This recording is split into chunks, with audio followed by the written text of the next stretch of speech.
gouvernement du président Alassane Ouattara qui entend faire de la Côte d'Ivoire un pays émergent en 2020 et pour ce faire, l'agriculture reste un secteur incontournable. Madame, merci pour votre engagement, merci pour la persévérance. Je voudrais simplement rappeler que, effectivement, je me souviens à l'époque, nommé Premier ministre, à la tête du gouvernement, je reçois le courrier d'une jeune dame qui se déclare passionnée de l'agriculture. Et comme moi-même je suis fils de paysan et que, pour tout vous dire, j'aimais aller au champ, je l'ai reçue et nous avons parlé et j'ai vu qu'elle était effectivement intéressée de parler valorisation de l'agriculture. Et je voudrais, au nom de tous, la féliciter. Chers parents de Fergué, mesdames et messieurs, pour parler de l'agriculture, je voudrais simplement relever, les députés sont là, quelques propos de mon discours du 3 octobre 2012, où j'ai parlé de l'agriculture. J'ai dit que l'agriculture reste et demeure un secteur vital pour la Côte d'Ivoire. Le premier président de la Côte d'Ivoire, Félix Houphouët-Boigny, bien que notre pays était riche de minerais, bien qu'on avait la possibilité, il y avait la perspective du pétrole en Côte d'Ivoire, il a choisi d'abord et avant tout de développer l'agriculture.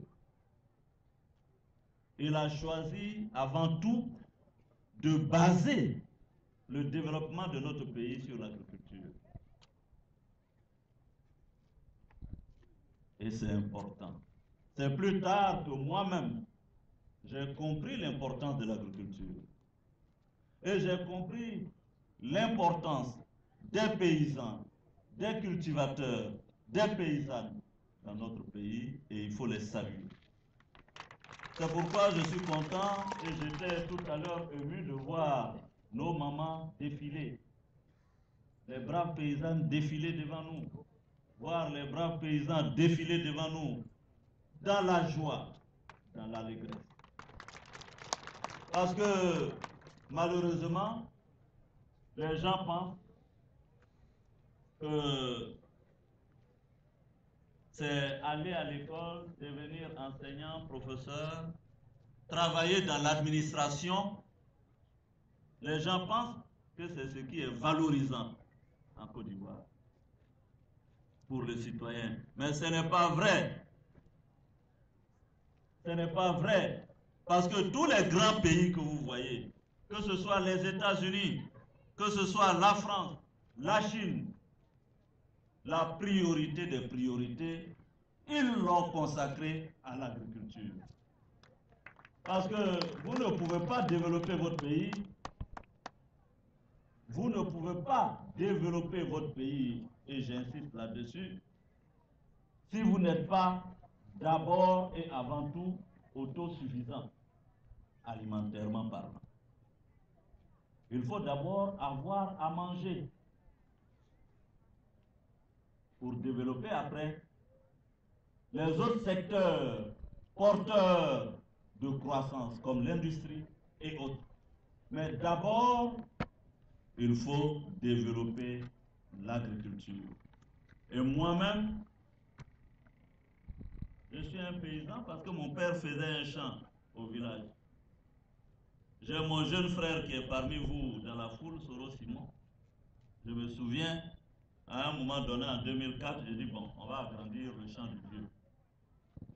Et à l'époque, il était au lycée, il venait d'avoir son bac, j'ai dit, bon, tu vas arrêter les études et tu vas venir faire le champ. La famille n'a pas compris. On dit, mais comment? Il peut demander à son petit frère de venir faire un champ. Il est venu pendant 1 an, il était au village avec le jeune Kaweli, qui doit être dans la foule ici. Je dis, faites d'abord le champ. Ayez une expérience pratique du champ. Quand mon jeune frère a fini d'agrandir le champ, je l'ai envoyé aux États-Unis pour aller faire des études. Donc, c'est dire qu'on peut faire le champ, aller à l'école et revenir au champ. Et j'ai dit que l'agriculture est le seul secteur qui emploie tout le monde. Que tu sois allé à l'école, tu peux travailler dans l'agriculture. Que tu n'aies jamais mis un seul jour les pieds à l'école, tu peux travailler dans l'agriculture. Et c'est l'agriculture face aux enjeux de la reconstruction de notre pays qui peut résorber le chômage. Donc, je demande aux jeunes, au lieu de courir, aller à Abidjan, et puis être des mendiants, dormir dans les salons des gens, mais venez, parce que vos pères et vos mères ont des terres que nous pouvons cultiver, que nous pouvons valoriser. Et récemment, quand je suis allé au Canada, et je suis allé à New York, aux États-Unis, mon petit frère qui venait de faire le MBA, parce que les gens vont dire, mais lui, il demande à nous les jeunes de venir au champ, et puis lui, ses frères, il les envoie aux États-Unis. Mais mon frère, quand je suis allé le trouver, Soro Simon, il était en train de faire un PhD en finance. Je lui ai dit, reviens au village, tu vas continuer le champ que tu as démarré. Il est rentré et il est là. Mon jeune frère est rentré et il est là pour travailler dans l'agriculture. Vous allez trouver ça surprenant. Mais en réalité, ne vous trompez pas. Les hommes les plus riches aux États-Unis, ce sont des fermiers, ce sont des agriculteurs. Ce n'est pas ceux qui travaillent à l'université. Ils n'ont rien. Les hommes, les richards aux États-Unis, en Europe, ce sont des agriculteurs. Ce sont des agriculteurs. Donc, pourquoi chez nous ici, on ne peut pas travailler la terre et réussir? Dieu nous a donné la terre, nous a donné l'eau. Et donc, je suis convaincu qu'on peut réussir. Demain, j'invite Madame Jennifer, j'invite les différents représentants à venir avec moi pour aller dans mon champ. Pour qu'on aille voir.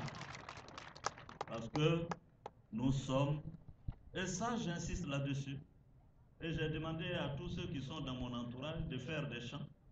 Daniel Ouattara, je ne sais pas s'il est là, qui était au PNRC, il est là, voilà, il est là. Lui aussi, il fait un champ.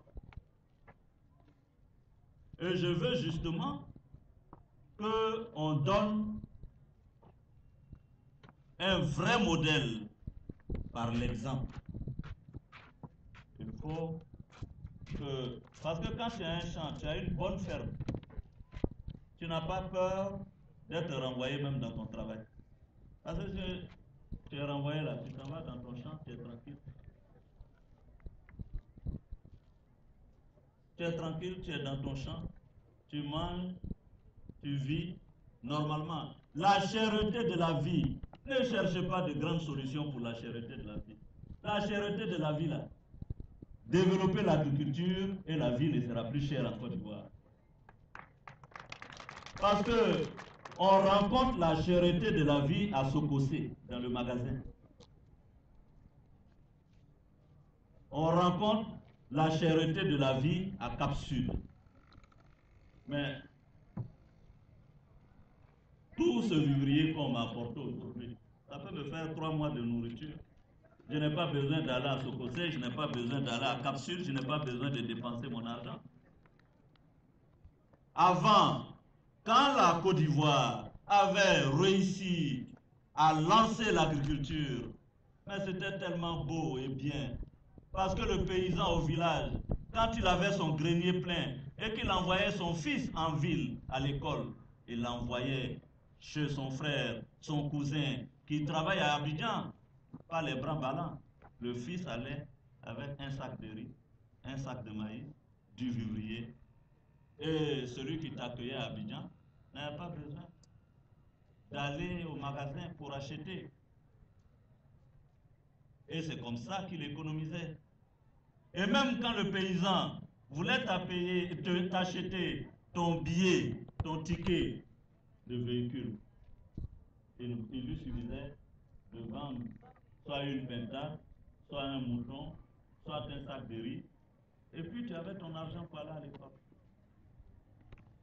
Mais il ne faut pas tromper nos parents en les détournant de l'agriculture. Il n'y aura pas du sud dans ces villes, dans les villages, si nous-mêmes, nous ne travaillons pas la terre. Donc je suis venu pour vous dire de travailler la terre. Ceux qui sont au chômage, ayez votre lopin de terre, travaillez et vous verrez. C'est vrai que le travail de la terre n'est pas facile. Mais quel travail est facile dans la vie? Prenez du courage, travaillez. Je demande aux députés de passer pour organiser, encourager les parents avec les coopératives. Aujourd'hui, vous avez vu, les femmes, nos mamans, nos parents étaient bien habillés et je ne savais pas qu'elles savaient marcher au pas et au son de la fanfare de façon disciplinée. C'était brillant et je les félicite. Je les félicite. J'ai dit au préfet que je vais m'impliquer pour recevoir les uns et les autres et les encourager. Il faut que les cadres de Ferké, les députés, le préfet, les chefs religieux, les chefs de village, organisons-nous pour faire une tournée pour sensibiliser nos parents. Pour sensibiliser nos parents, pour encourager les jeunes qui ne sont pas allés à l'école, qui ont le sentiment qu'on se moque d'eux, qu'on les méprise, pour leur dire non. Que plutôt la Côte d'Ivoire compte sur eux. Parce que c'est eux qui vont contribuer au développement de la Côte d'Ivoire. Je voulais vraiment le dire, avant de venir à Ferké, comme Dieu sait bien faire les choses, je suis tombé sur un documentaire. On appelle le documentaire, le titre c'était La Révolution capitaliste chinoise. Avec celui qui est considéré comme le père de la Chine moderne, Xiaoping. Mais vous savez par où ils ont commencé? Par l'agriculture. Il a dit aux Chinois, mais si on ne travaille pas la terre, si on ne développe pas l'agriculture, comment on va faire pour nourrir le 1 milliard de Chinois? Ce n'est pas les autres pays qui vont venir nourrir leur population pour eux. C'est pourquoi je voudrais fortement encourager l'agence pour la valorisation de l'agriculture. Et je pense effectivement instituer des journées consacrées à célébrer le paysan est une bonne chose. Et je voulais le dire au conseiller du ministre de l'Agriculture. Dites au ministre de l'Agriculture que le président de l'Assemblée nationale soutient donc cette proposition, que nous sommes d'accord, que nous souhaitons effectivement que ce pays qui a tenu, grâce à l'agriculture, ce pays qui a tenu, qui a traversé la crise que nous avons connue grâce à nos paysans, la Côte d'Ivoire ne peut qu'être reconnaissante aux paysans et célébrer les paysans. Il faut que la Côte d'Ivoire s'arrête un instant dans l'année pour dire aux jeunes qui ne sont pas allés à l'école et qui sont dans nos villages, qui sont dans nos campements, qu'on pense à eux. Que la Côte d'Ivoire s'arrête un temps pour dire à nos mamans qui sont au village, qui vont au champ, qui éreintent leur santé pour donner à manger aux Ivoiriens, qu'on les respecte, qu'on a de la considération pour eux et qu'on les aide. Je pense que c'est important. Donc, c'est le message que je voulais faire passer à l'occasion de ce parrainage que j'accorde à l'Agence pour la valorisation de l'agriculture. Je voudrais saluer la FAO, la FAO, le représentant de la FAO. Je me souviens que c'était en 2009, j'étais allé à Rome, en Italie, pour participer à un sommet de la FAO, où justement on sortait de la crise alimentaire. Rappelez-vous, en 2008, les émeutes de la faim dans le monde. Les émeutes de la faim dans le monde. Et la FAO a pris le leadership pour essayer d'appeler tous les États du monde à reconsidérer leur position par rapport à l'agriculture. Et la Côte d'Ivoire est capable d'être un véritable grenier pour la sous-région. En 1976, la Côte d'Ivoire exportait le riz. C'est-à-dire qu'on produisait suffisamment de riz pour nourrir toute la population ivoirienne et il y en avait pour qu'on exporte. Aujourd'hui, combien d'années après, nous importons, c'est-à-dire qu'on sort nos devises, c'est-à-dire qu'on prend l'argent de notre pays pour aller acheter du riz à l'extérieur pour faire venir. Riz que nous vendons aux autres. Aujourd'hui, c'est nous qui achetons le riz aux autres. Et la Côte d'Ivoire doit importer autour de 700 000 tonnes, je pense, si les chiffres n'ont pas évolué. 700 000 tonnes de riz que nous importons. On produit autour de 500 ou 600 000 tonnes peut-être. Je n'en sais plus rien. Vous savez, à l'Assemblée, il va falloir que je me mette à jour des chiffres du ministère de l'Agriculture. Mais ce que je veux dire, c'est que nous avons déjà réussi à exporter le riz. Nous pouvons encore relever ce défi. Et le PNIA que vous avez traduit, je le soutiens, je l'encourage et je demande au ministre de l'Agriculture que dans 5 ans, dans 7 ans, dans 10 ans, la Côte d'Ivoire puisse être un pays non seulement autosuffisant alimentaire en riz, mais que nous soyons dans la perspective en mesure d'exporter. Et nous le pouvons. Nous le pouvons grâce aux dames qui sont derrière moi, grâce aux femmes qui sont derrière moi, grâce aux jeunes, grâce aux paysans, grâce aux paysannes. Et ça, c'est un défi que nous devons relever. Donc l'Assemblée nationale sera attentive. Donc, monsieur le député Sanogo, je veux voir votre champ.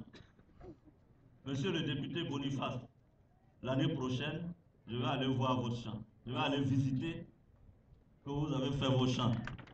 Et les paysans là, désormais, à Ferké ici, on va leur dire de voter pour ceux qui ont des champs. Si tu n'as pas de champ, où sont les chefs traditionnels? Si tu n'as pas de champ, que tu n'as pas d'attachement avec ton village, on aura des problèmes. Donc, déjà, les députés, tous ceux qui veulent être élus là, allez chercher et travailler la terre. Travailler la terre de vos pères, travailler la terre de vos ancêtres, parce que c'est cette terre-là qui vous a vu naître et travailler chez vous. Si vous travaillez chez vous, nos villages seront développés, nos parents auront de l'argent en espèces et nous pourrons construire des écoles pour former nos enfants qui, une fois formés, viendront mettre leur savoir au service du village. Voici, chers parents, le message que je voulais vous livrer. Je voudrais en tout cas saluer les uns et les autres. Je suis personnellement un converti à l'agriculture. Je suis convaincu par l'agriculture parce que, justement, je suis un fils d'agriculture, je suis un fils de paysan. Voici l'appel que je voudrais vous lancer et terminer par des encouragements à la jeunesse de Ferké, des encouragements aux femmes de Ferké, des encouragements à la population de Ferké pour leur dire qu'au lieu de rester ou d'envier les autres, au lieu de chercher à aller à Abidjan et autres, restons ici et travaillons la terre. C'est pourquoi, depuis l'année dernière, j'ai dit que chaque année, je viendrai au village pour fêter le 31.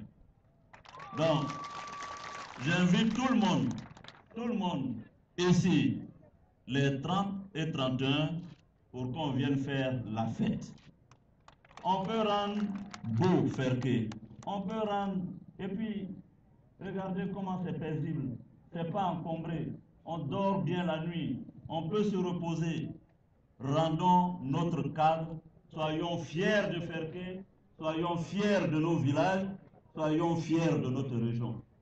Et nous pouvons faire en sorte que notre région n'ait rien à envier aux autres. Parce que nous avons les moyens de développer notre région. Et je suis là, messieurs les députés, ensemble, nous allons développer Ferké. Je vous remercie.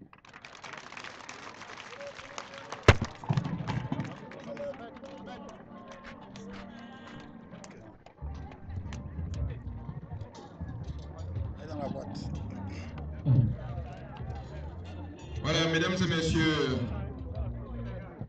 monsieur le parrain de la cérémonie l'a si bien dit. Vous êtes donc invité pour la suite de ce programme. Tout à l'heure, au stade Guillaume Soro de Ferké, on va procéder à la coupure du vent symbolique.